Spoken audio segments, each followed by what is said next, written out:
Hello, everybody. Welcome to episode 30 of Women's Wrestling Focus, brought to you by SEScoops and hosted by me, Ella J of a Wrestling Gal podcast.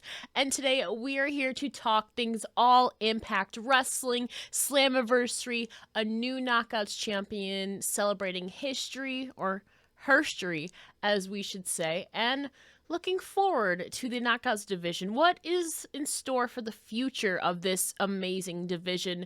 So much happened at Impact Slammiversary, and of course the promotion itself was celebrating its 20-year anniversary. So of course we have to look back at the past, the present, and the future of Impact Wrestling. So without further ado, let's get on with the video. Now, this past weekend, Impact Wrestling celebrated its 20-year anniversary with Slammiversary from Nashville, Tennessee, with two women's matches on the card. Of course, we had the historic Queen of the Mountain match, the first of its kind for the Knockouts division. And of course, we also had the Knockouts Tag Team Championships on the line, which both matches ended up in brand new champions. So that itself seems to be very indicative of a new direction that Impact is going. But of course, the 20-year anniversary of Impact Wrestling was very apparent on the show. Of course, we had some nods to the past. At Impact Slammiversary, not only on the men's sides of things, but of course within the Knockouts division as well. Of course, we had Maria Kanellis there as a part of Honor No More in the 5-on-5 match between the Impact Originals and Honor No More. Of course, Maria, though, was siding with her husband, Mike Bennett, who was part of Honor No More. But there was somebody on the Impact Originals, Frankie Kazarian, his wife Tracy Brooks, another Impact Original, basically the first lady of TNA. She is a true original within Impact and really started TNA way back in the day out strong, being one of the most recognizable knockouts ever. She is absolutely incredible. Of course, we had that face-off between Tracy Brooks and Maria Kanellis, which I was absolutely popping for. In the end, though, the Impact Originals did take home the victory. Davey Richards was their fifth mystery partner in the matchup. And of course, that is just some of the surprises we had. Of course, we had America's Most Wanted. We had Earl Hebner stepping in there. We had nods from Samoa Joe, AJ Styles, Kurt Angle, Sting even, and so many more as, again, Impact was celebrating its 20-year anniversary. I can't believe it's been 20 years. But there were some really, really cool surprises in this Slammiversary pay-per-view. But since we're talking about the past, Impact was also running a poll, a vote, the last few weeks into who the audience thinks is the most memorable knockouts, the greatest knockouts of all time. And they released the results of that poll. And they nodded the top 5. But first, we have to go with a couple honorable mentions that they mentioned as well. One of them being Madison Rayne, former Knockouts champion, former Knockouts tag team champion. Basically the longest tenured knockout in Impact Wrestling history. She's wrestled, I believe, over 450 matches, they said, and she just wrestled at Slammiversary. So Madison Rayne has been throughout basically all the eras of Impact Wrestling. Obviously, she had her first run in the late 2000s going into the 2010s, and of course, she has resurfaced. She was part of the Beautiful People. She was aligned with Tara back in the day. It feels so weird to say back in the day when it was really only 10 years ago. But Madison Rayne is definitely one of the most recognizable knockouts and basically one of the biggest faces of the knockouts division throughout time. And of course, another honorable mention they mentioned is a current talent, now one of the new knockouts tag team champions, Rosemary. She's had a steady run on Impact Wrestling and has really been one of the constants the last few years in Impact Wrestling. She's obviously been in the Knockouts Championship picture. She's been in the Knockouts Tag Team Championship picture. And of course, she is now one half of the new reigning Knockouts Tag Team Champions alongside Taya Valkyrie, but we'll get to that in one moment. And officially, the top 5 of the greatest knockouts of all time. Number 5 is shared with two knockouts who had pretty comparable careers in Impact Wrestling. TNA, they are both a part of the Beautiful People, like Madison Rayne. I am talking about Velvet Sky and Angelina Love. I think it's appropriate that they share the number 5 spot as, again, a lot of their careers in Impact TNA was as the beautiful people, or they were feuding with each other. So I think it's very appropriate that these two share the number 5 spot. And of course, the beautiful people basically being probably the number 1, if not number 2, most recognizable knockout stable, besides maybe the Dollhouse in TNA history. They're definitely huge in Impact history, as during a time when the beautiful people were absolutely being dominant. And of course, they've also kind of reunited in NWA recently, but that's another topic for another time. Of course, the beautiful people, Angelina Love and Velvet Sky, are tied for number 5. And number 4 on that list is somebody who has really reigned victorious the last 2 years of Impact Wrestling. She is, of course, a former 2-time Knockouts champion. She's held the Ring of Honor Women's World Championship. She's held the AAA Reina de Reinas Championship. I'm talking about the Virtuosa.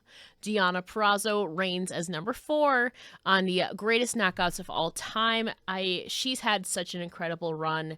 She has had such an incredible run in Impact Wrestling the last 2 years, obviously holding the Knockouts Championship for over 300 days and almost a year collectively between her 2 title reigns. She was really carrying Impact Wrestling itself for a while, because she was not voted not only Knockout of the Year, but she was also voted Impact Wrestler of the Year as well, which I think has been very, very impressive and very well deserved. She has been rising through the ranks since coming back onto the independent scene and then signing with Impact Wrestling. She's been absolutely everywhere, and rightfully so. I think she can climb even higher in the next few years on this knockouts list. But number 3 is a rival of Deonna Purrazzo's. Of course, Mickie James, a former 4-time Knockouts champion, reigns as number 3 on this list. Hardcore Country, Mickie James. Of course, Mickie, alongside Deonna Purrazzo, made history earlier this year in Impact Wrestling by being the first Knockouts to main event a 10-fold pay-per-view. Obviously, at Hard to Kill, they had the Knockouts Championship match in a Texas death match where Mickie James retained.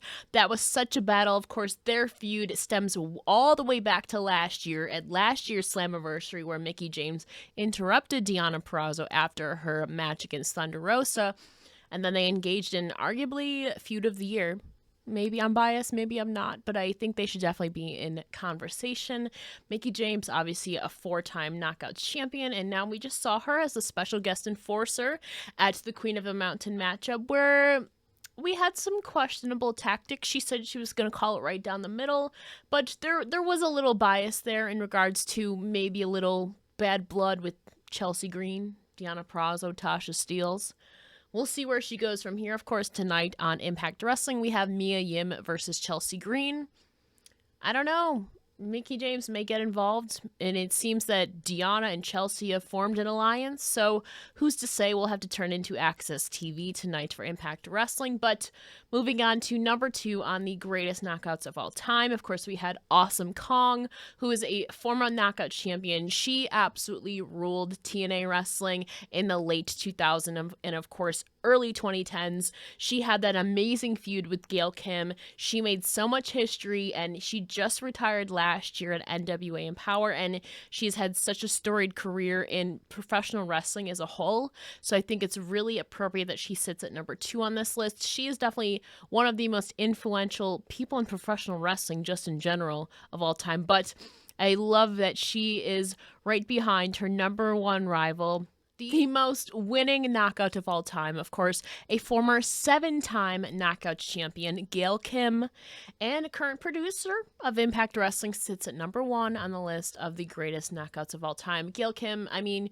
when you think of knockouts, you have to think of Gail Kim as one of the top people, and she was voted number 1 for a reason. Again, her matches with Awesome Kong and even Taryn Terrell, she's had such incredible feuds in Impact Wrestling, and now she's reigning as one of the voices for the current and the future of the Knockouts division, obviously as one of the producers. So I think the future and the current state of the Knockouts division is in good hands with the former 7-time Knockouts champion, Gail Kim. Now, speaking of Knockouts champions, we have to talk about the brand new Knockouts champion, that being Jordynne Grace, now entering her 2nd reign as Knockouts champion after defeating the likes of Tasha Steelz, Deonna Purrazzo, Chelsea Green, and Mia Yim in the first ever Queen of the Mountain matchup. And now this match absolutely ruled. To be quite frank, this match was flippin' awesome. There were so many table spots. There was, of course, a bunch of ladder shots. Of course, you had the penalty box, people utilizing that to their advantage. And of course, you had Mickie James as a special guest enforcer, which made things all that more interesting. We saw Savannah Evans be ejected. We saw so much carnage in this first ever Queen of the Mountain matchup. Of course, there were some nods to the past. Of course, we had Mia Yim doing the Shelton Benjamin, climbing on the ladder and then jumping onto the opponent's spot. And of course, we had Jordynne Grace doing a Samoa Joe tribute to the match as well. Perhaps, though, maybe the scariest moment was Chelsea Green and Deonna Purrazzo standing atop the ladder and then Mia Yim pushing them off and they went through a table. That was a bit scary, but again, I think it added to the whole carnage element. These women put their bodies on the line in a first ever matchup that's really hard to prepare for. Of course, we had 12 other King of the Mountain matchups, but when you're going into it yourself, it's probably got to be a little intimidating, but they definitely showed up and showed out, and we have a brand new Knockouts champion in the form of Jordynne Grace, again, who is the only knockout in history to be a Triple Crown champion, of course, holding the Knockouts Tag Team Championships with Rachel Ellering, and she was also the inaugural Digital Media Champion late last year, but now she has regained the Knockouts Championship for the first time in 2 years, and the last time she held it was kind of in the middle of a pandemic, so I don't think she got the true justice that reign deserved, but now she is the new Knockouts Champion, and hopefully with the crowd being brought back in, that's a whole different element for her, so she's kind of getting a second chance, and I'm excited to see what Jordynne Grace brings to this Knockouts Championship during, I would say, a proper run. Of course, one would assume that Tasha Steelz would most likely invoke her rematch clause, whether Jordynne retains or not. I'm excited to see where it goes after that, assuming she does retain. There's so many feuds right now that could go on against Jordynne Grace. Maybe it's Masha Slamovich's time to get into the Knockout Championship picture. That's a match I want to see in Impact Wrestling because I think it would be really, really cool. And of course, I mean, this Queen of the Mountain matchup itself was, again, very historic. It was the first ever, the first of its kind. The Knockouts have been having a lot of firsts in the last year. Of course, they had like we said, the first ever Texas death match in Knockouts history. This was also the first time they were main eventing a tenfold pay-per-view for the Knockouts Championship. Of course, they had the first ever Ultimate X match earlier in the year, which Tasha Steelz won, and now they had Queen of the Mountain. So what's next? What first could they accomplish next? I have an idea. It's not technically a first, but the first time that they did it was 6 years ago. And it was the last time that this match had happened in Impact Wrestling. Correct me if I'm wrong, but I do believe the last time we got a lethal lockdown match was in 2016, where it was a handicap lethal lockdown match between the Dollhouse and Gail Kim and Velvet Sky. And this was a little different considering it was a 3-on-2 situation, not a traditional 4 versus 4 or 5 versus 5 lethal lockdown match. Again, it was the first in Knockouts history. Again, correct me if I'm wrong. I do believe it was the first in Knockouts history, the first lethal lockdown, but I do think that now Impact Wrestling is at a point to where their roster is very expansive. They have enough numbers, I think, to be able to pull off a 4v4 or a 5v5 lethal lockdown match. I mean, Bound for Glory is right around the corner, so go big or go home, right? We are still about 3.5 months away from Bound for Glory. It was announced to be in October, so I mean, we have some time, I think. I think we have maybe another magical moment for the Knockouts. Of course, it won't technically be the first, but I think it would be the first traditional lethal lockdown match for the Knockouts division. But they've accomplished so much just over the last year itself. I want to know down below, what first do you want the Knockouts division to obtain next? What do you want them to compete in? There's so many things that they could do that I think could be very historic for them. But a lethal lockdown, a proper, true traditional lethal lockdown match, I personally think should be next for the Knockouts to go after, and so I would be very excited to see what teams they would end up doing. So we'll see what happens. Again, I do believe that was actually the last time we've seen the Lethal Lockdown match in Impact, was the last time in 2016 in that handicap match. So, I mean, now we're in a new generation of knockouts. So, although, to be fair, one of the competitors in that Lethal Lockdown match is now back in Impact Wrestling, that being Mia Yim. So Mia Yim would definitely have the advantage in that matchup. She was Jade in the Dollhouse back in 2016, but she is the only one on the current roster with experience. So she would definitely have a leg up should she compete in it in this hypothetical scenario. But that's definitely something I would love to see the Knockouts tackle next. But let me know down below your ideas to what first? What is next for the Knockouts division to conquer? There's so many things.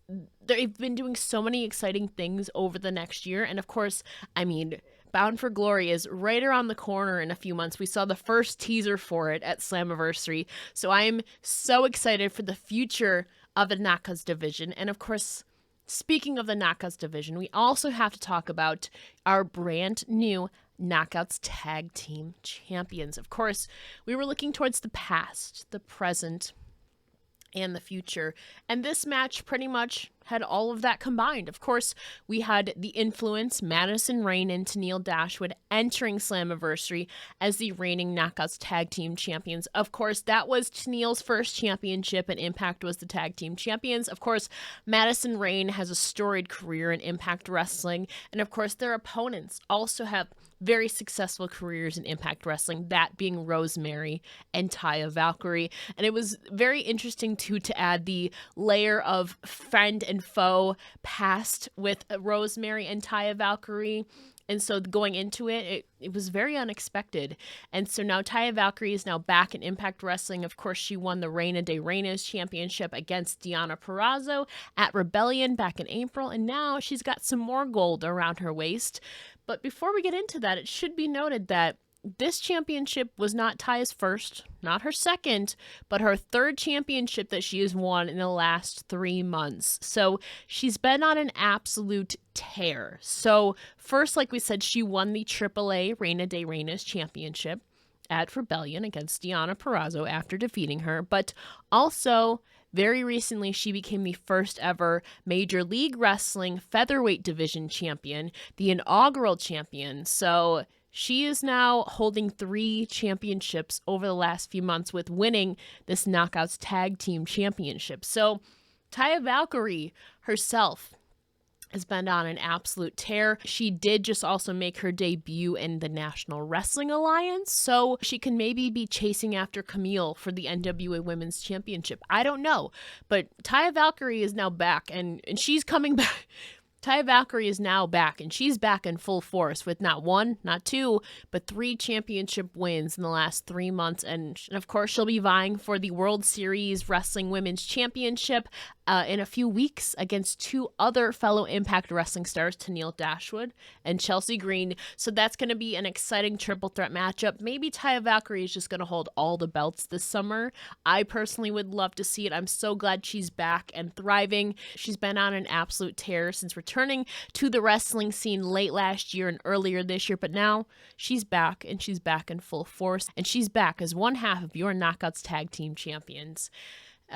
It's been such a week for Impact Wrestling. I'm excited that they were celebrating the past in their 20-year wrestling anniversary. And of course, the current state of the Knockout division is now in the hands of Jordynne Grace and of course the tag team champions Taya Valkyrie and Rosemary. So I'm excited. And of course, Impact also has had some recent signings like Masha Slamovich, Lady Frost, and Giselle Shaw, who have really added to the depth of this Knockouts division. And of course, it does look like Mickie James might be back in action. She was gone for about 2 months before returning to Slammiversary to maybe rekindle a rivalry with Chelsea Green. We'll have to tune into Impact this week to find out. But I'm very excited for the current state of the Knockouts division, and of course the future being led by one of the producers, Gail Kim, again, who is a history knockout herself, and I think The future is in good hands for the Knockouts division. It's very much thriving, and the Knockouts division of Impact is not one to sleep on. And this showing it at Impact Wrestling Slammiversary proved it. The Knockouts have proved time and time again that they are not one to sleep on. They are one of the best, if not the best, women's divisions in the world, personally, in my opinion. But they're definitely one to keep your eye on, of course, going forward into their big pay-per-view, Bound for Glory, coming up in just over 3 months. So there's a lot riding on this. Jordynne Grace is your new Knockouts champion. Taya Valkyrie holds 3 titles right now. There's so much going on, and I'm so excited for the future. And maybe, just maybe, could we get a lethal lockdown, a proper, true lethal lockdown? What's next for this Knockouts division? I don't know, but I'm truly excited to see what first they conquer next and to see them make even more history. They've been breaking so many barriers, in not only in Impact Wrestling, but in professional wrestling as a whole over the last year or two, and I'm excited to see where they go from here. So Impact Wrestling, Knockouts division is in good hands. I'm so excited. That pay-per-view was absolutely fantastic. Let me know your thoughts down below, of course, on the first ever Queen of the Mountain matchup. Jordynne Grace being your new Knockouts champion. We got new Knockouts tag team champions as well. What did you think of the surprises too? There was a lot of surprises throughout that pay-per-view. Again, honoring the history of this amazing company, which has evolved from TNA to Impact and a few other name changes, but Impact Wrestling today is definitely not one to sleep on. They've been making a lot of history and have been really, really impressing. And also, don't forget to like, comment, and subscribe so you can be first informed on new content here on SE Scoops, along with Women's Wrestling Focus and interviews and all your favorite shows here. We got a lot of stuff coming up. The summer is just starting, and it's starting off hot. Impact Wrestling, the Knockouts division, is bringing the fire. They're bringing the flame, and they're really just succeeding. So I'm excited. And of course, this has been episode 30 of Women's Wrestling Focus with me, your host, Ella J, and we're signing off.